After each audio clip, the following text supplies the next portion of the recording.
পৃথিবীর সব কিছু পায়া গেলেও তোমারে আর পাওয়া হইব না। এই একখান আফসোস আমারে সারা জীবন পুরাইব। পৃথিবীর সব কিছু যদি একদিন আমার হয়ে যায়, তবুও তোমারে না পাওয়ার যে শূন্যতা, সেই শূন্যতা কোনো সাফল্য, কোনো অর্জন, কোনো মানুষ কখনোই ভরতে পারবো না।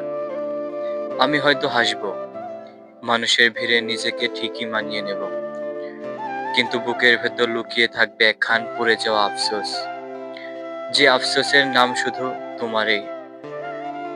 তোমারে না পাওয়ার কষ্টটা এমন, যেন চোখের সামনে সমুদ্র থেকেও এক ফোঁটা পানিও পান করতে না পারার তৃষ্ণা। সব আছে, তবু কিছু নেই।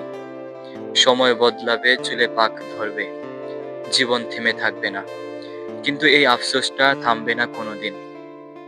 প্রতিটা সুখের মুহূর্তে এটা এসে কানে কানে বলবে, সব পাইছ ঠিকই, কিন্তু যাকে চাইছিলা তাকে পাও নাই। এই একখান না পাওয়া আমারে সারা জীবন নিঃশব্দে পুরাইব। কাউকে দেখাইতে পারবো না, কাউকে বুঝাইতেও পারবো না, কারণ সবচেয়ে গভীর কষ্টগুলোই সবচেয়ে চুপচাপ হয়।